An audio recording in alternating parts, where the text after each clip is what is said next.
আসসালামু আলাইকুম। দেশ এবং দেশের বাহির থেকে যারা আমাদেরকে দেখছেন সবাইকে আজকের এই ভিডিওতে স্বাগতম। আমরা আজকে একটি এতিমখানা ও মাদ্রাসাতে এসেছি এবং আসার পর দেখছি এখানে খুব বেহাল অবস্থা এবং এই ছোট্ট ছোট্ট শিশুরা এই সামনে একটি মসজিদ আছে, এখানে পড়াশোনা করেন আপনি দেখতে পাচ্ছেন।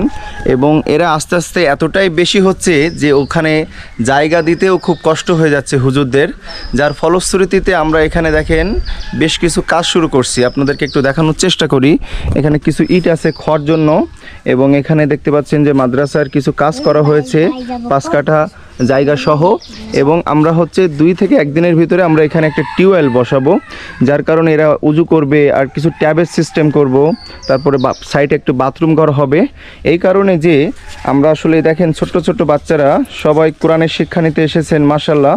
এবং এটাই হচ্ছে বিষয়টা যে ইসলাম